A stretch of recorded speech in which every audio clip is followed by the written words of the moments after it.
66 million years ago, a rock the size of Mount Everest slammed into the earth and wiped out the dinosaurs. But nature abhors a vacuum. From the smoldering, suffocating ruins of the post-dinosaur world, a new apex predator slithered out of the mud to claim the crown. It didn't roar, have claws, or even legs. What it did have was 40 feet of pure, crushing muscle and a jaw that could swallow a human being whole. This was the undisputed ruler of a Paleocene epoch, a 40-foot monster snake making modern nightmares look pathetic. Welcome to the terrifying reality of Titanoboa, the king of extinct animals. But how did a snake grow to the size of a school bus? And what global event kept a 1-ton cold-blooded killer alive? The answer changes how you look at every snake today, but first, we must travel into the belly of the beast. 60 million years ago, northern Colombia was a suffocating, steaming hothouse. The air was heavy with humidity and choked with the scent of rotting vegetation. The planet became a sprawling greenhouse, and the equator was a sweltering swamp. This was the Cerrejón forest, an overgrown nightmare of broadleaf trees, massive ferns, and coffee-colored rivers. In this flooded jungle, everything grew to gargantuan proportions. The turtles had shells the size of dining tables. The crocodiles stretched over 20 feet long. They were apex predators, armored tanks with jaws designed to snap bone like dry twigs. Yet, in this overgrown world, even giant crocodiles spent their lives looking over their shoulders. They were not the hunters, they were the hunted. Beneath the surface of those dark rivers, something massive moved. It displaced water with the force of a submarine, sending silent ripples toward the muddy banks. This was Titanoboa, at 42 feet long and weighing 2,500 pounds. It was the largest snake to ever exist. Its body was as thick as a steel oil drum, covered in scales the color of wet river mud. It was perfectly camouflaged in the murky depths. Titanoboa did not hunt like a rattlesnake. It didn't need venom. It was a constrictor, a master of ambush and overwhelming brute force. Picture a giant crocodile basking on the muddy shore, soaking up the relentless heat. The water at the edge is dead calm. There is no sound, no warning, no splash, just the slow rise of a massive reptilian head breaking the surface. The snake's eyes are cold, locking onto the crocodile. In a fraction of a second, the water erupts. With the speed of a striking whip, Titanoboa lunges, its jaws slam into the crocodile, instantly locking onto its armored hide. The crocodile thrashes, a violent explosion of prehistoric muscle, but it is already too late. Before the crocodile can roll, the snake brings its massive body out of the water. Coils thicker than tree trunks wrap around the beast with terrifying speed. Every time the crocodile exhales, the snake tightens. The force of Titanoboa's constriction is over 400 pounds per square inch. The crocodile's ribs crack under the immense strain. Its heart struggles to pump, and within minutes the massive armored beast goes completely limp. The king of the swamp has been suffocated by a creature with no arms and no legs.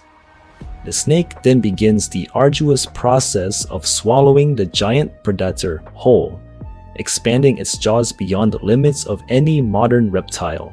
But how does biology allow a snake to get this massive? Why aren't we fighting 40-foot anacondas today? The secret lies in a bizarre quirk of biology and a terrifying climate anomaly that allowed this monster to push the extreme physical limits of how large a snake can biologically grow. There's also a chilling reason why it vanished from the fossil record. You see, snakes are cold-blooded. They cannot regulate their own body temperature. They rely entirely on the environment to power their metabolism. The size of a cold-blooded animal is directly tied to the temperature of its habitat. Today, the hottest jungles on Earth max out at temperatures allowing the green anaconda to reach 25 feet in length. That is the modern biological ceiling, but the Paleocene epoch was a completely different beast. Earth had experienced a massive spike in carbon dioxide, trapping heat within the atmosphere and creating a runaway greenhouse effect. The average temperature in equatorial Colombia hovered around 90 degrees Fahrenheit year-round. This extreme heat provided an unlimited power source for cold-blooded creatures, with the environment doing the heavy lifting of heating its massive body. Titanoboa's metabolism went into overdrive. The snake was supercharged by the climate, allowing it to grow to proportions defying modern logic. It was a creature forged by a dying planet's fever, a direct product of extreme global warming. It ate, it grew, and it conquered. Yet, being a one-ton snake comes with horrifying challenges. On land, Titanoboa was severely compromised. Gravity was its greatest enemy. Moving 2,500 pounds of muscle across solid ground requires an astronomical amount of energy. If it stayed on land too long, the sheer weight of its own body would slowly crush its internal organs. Therefore, it spent its life suspended in the warm, murky rivers of the Sierra Leone. The water acted as a zero-gravity chamber, supporting its massive bulk and allowing it to move with silent, terrifying grace. It was an aquatic assassin ruling the flooded underbelly of the ancient world. But the reign of the monster snake could not last forever. The very thing that gave birth to Titanoboa was ultimately the exact same thing that destroyed it. Earth's climate is never static. It is a constantly shifting, unpredictable force. Millions of years after it claimed the throne, the immense carbon dioxide levels that had trapped the heat began to slowly drop.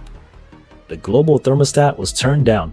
The suffocating 90-degree heat of the Paleocene swamps began to fade, replaced by cooler air and dropping water temperatures. For warm-blooded mammals, this cooling was a relief. But for Titanoboa, the drop in temperature was an absolute death sentence. As the jungle cooled, the snake's biological engine began to stall. Its immense size, once its greatest weapon, became a fatal liability. A cold-blooded creature of that magnitude simply could not survive without the extreme heat to power its colossal body. It couldn't hunt, it couldn't digest, it couldn't even move. The giant slowly starved and froze in a world that was rapidly leaving it behind, vanishing into the mud to become just another ghost in the long history of extinct animals. The story of Titanoboa, the 40-foot monster snake, is a chilling reminder of how perfectly adapted life is to its specific moment in time. When the greenhouse conditions vanished, so did the king. It proves that sheer size and crushing power can evolve in the most unexpected forms, and that in the deep history of the post-dinosaur world, Earth's deadliest extinct animals didn't always have legs.